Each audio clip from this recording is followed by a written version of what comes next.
Hello my dear friends, एक बार फिर से आपका the universe study hub channel पर बहुत बहुत स्वागत है। कैसे हैं आप लोग? बढ़िया होंगे, गर्मी को एंजॉय कर रहे होंगे, है ना? और पढ़ रहे होंगे और पढ़ते रहना चाहिए, स्टडी करते रहना चाहिए, है ना? क्योंकि ज्ञान वह है जो सभी बंधनों से हमें मुक्त करे। एक भी बंधन न रहे, जातिवाद का बंधन, भाई भतीजावाद का बंधन, है ना, संप्रदायवाद का बंधन, अंधविश्वास का बंधन, कुरीतियों का बंधन, कुप्रथाओं का बंधन। इस प्रकार के जो बंधन हैं उनसे हम मुक्त हो सकें। संप्रदायवाद से, जातिवाद से, महिलाओं के खिलाफ भेदभाव से, लैंगिक भेदभाव से, इन सारे भेदभाव से जब हम मुक्त हो जाएंगे तब हम कहेंगे शिक्षा का वास्तविक उद्देश्य यही है। आप लोगों को पता है, राजा राम मोहन राय, दयानंद सरस्वती, ईश्वर चंद्र विद्यासागर, इन और ज्योतिबा फुले, डॉक्टर भीमराव अंबेडकर साहब, है ना, इन सब लोगों ने क्या किया है? यही कि शिक्षा वह है जो आपको सभी बंधनों से मुक्त कर दे।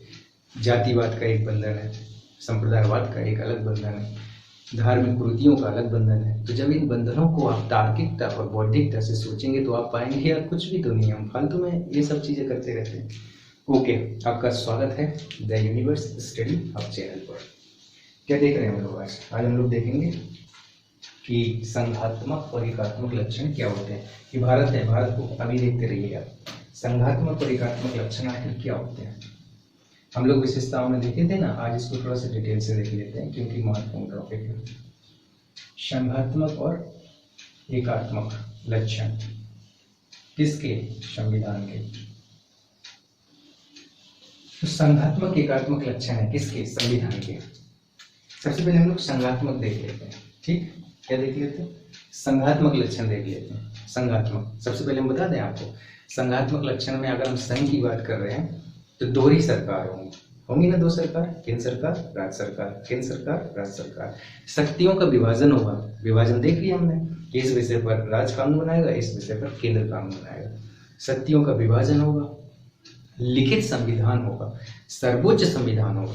लिखित संविधान होगा, सर्वोच्च संविधान होगा, कठोर संविधान होगा।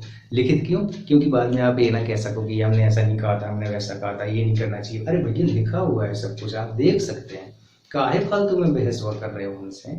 हम तुमको पहले ही बोलते रहे कि ऐसा नहीं करना है, नहीं करना है, लेकिन अब लिखा धरा है तो अब क्या कर सकते हैं आप? उसमें कुछ नहीं कर सकते। तो लिखित संविधान है, सर्वोच्च संविधान है, उससे ऊपर कोई नहीं। संविधान के अनुसार ही नियम कायदे कानून बनेंगे और संविधान के अनुसार ही हम चलेंगे माय डियर फ्रेंड्स।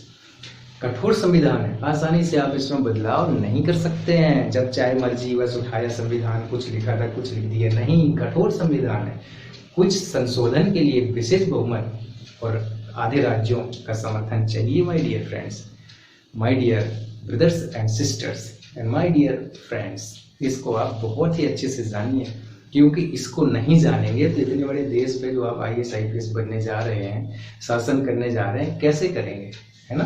तो जानने की जरूरत है, बहुत अच्छे से हृदय में उतारने की जरूरत है, अंतरात्मा में उतारने की जरूरत है, न केवल जानने की जरूरत है। तो पहला क्या हुआ? हम देख लेते हैं संघीय लक्षण में। दोहरी सरकारें हैं, दोहरी सरकार है। ओके, दूसरा पॉइंट, शक्तियों का विभाजन है, शक्तियों का विभाजन है। 3 पॉइंट संविधान से रिलेटेड है। कठोर संविधान है, कठोर संविधान है। और नंबर 4, कठोर संविधान हो गया और संविधान सर्वोच्च हो गया, सर्वोच्चता है, संविधान की सर्वोच्चता है। और नंबर 5, संविधान की सर्वोच्चता है और लिखित संविधान है। क्या है? लिखित संविधान है। यहाँ से क्वेश्चन बहुत पूछता है, हम ऐसे ही नहीं बता रहे हैं आपको। गर्मी में बहुत ज्यादा क्वेश्चन पूछे जाते हैं यहाँ से, हमेशा आपको पेपर में रखते हुए मिलेंगे। लिखित संविधान है, हो गया। न्यायपालिका देखिए, स्वतंत्र न्यायपालिका, स्वतंत्र न्यायपालिका है, राइट। द्विसदनीय व्यवस्था है, द्विसदनीय व्यवस्था है, जैसे लोकसभा और राज्यसभा या विधानसभा विधान परिषद, 2 सदनीय व्यवस्था है। ये देखो, ये है हमारे संघीय लक्षण। अगर आप इनको भी याद कर लेंगे ना, आपके 1-2 क्वेश्चन 100% राइट हो जाएंगे।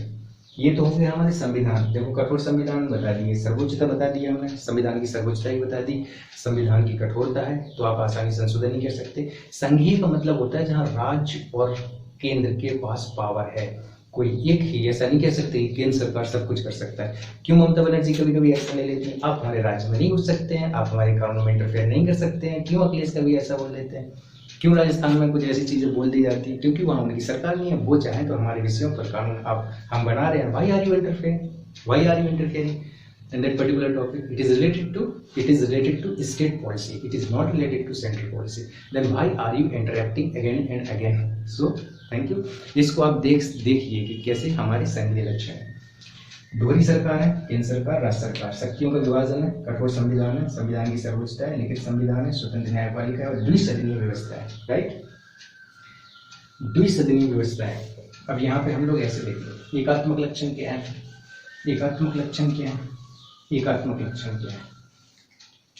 एकात्मक लक्षण में आप देखेंगे कि एक सशक्त केंद्र है, सशक्त केंद्र सरकार है। कभी कभी केंद्र सरकार के पास पूरा पावर आ जाता है। कब आ जाता है, आपातकाल के समय, राष्ट्रपति शासन के समय।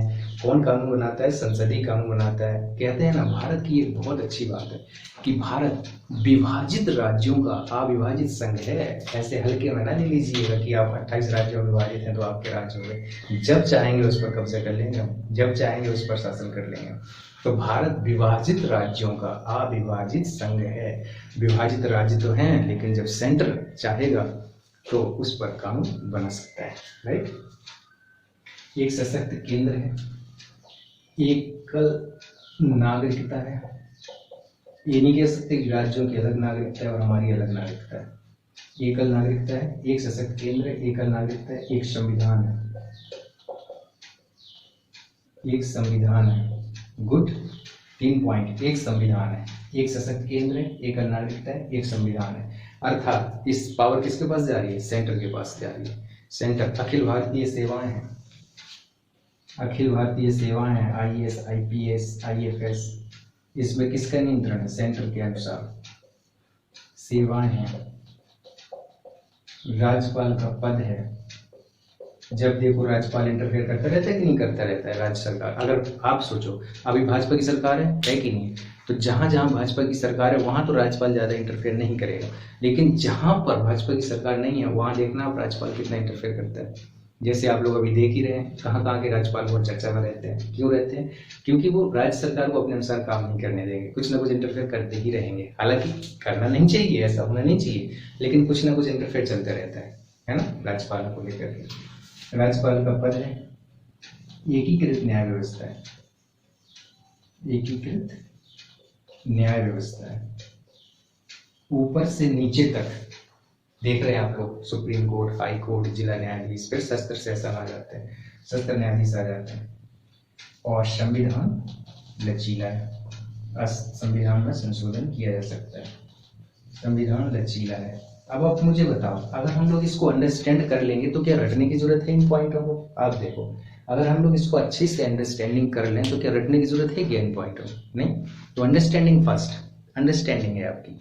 तो हम लोगों ने क्या देखे, संघीय और एकात्मक लक्षण देखे। बहुत महत्वपूर्ण है भाई ये लोग, आप लोग समझ लो, ये बहुत महत्वपूर्ण है। ये हम अपने एक्सपीरियंस के आधार पर कह रहे हैं कि हर साल ये क्वेश्चन यहाँ से रखे हुए मिलते हैं। 1-2 साल का गैप, या अब तो स्टेट PCS भी इन चीज़ों को पूछने लगा है। वो इतना फैक्चुअल नहीं रह गया कि किस आर्टिकल में क्या कहा गया। इस बार का PCS का पेपर देखेंगे ना आप, इस प्रकार के क्वेश्चन पूछे गए, है ना। तो ये सामान्य जागरूकता के लिए भी जरूरी है। अगर हम जागरूक नागरिक हैं तो हमें ये चीज़ें जाननी चाहिए। Okay, thank you very much.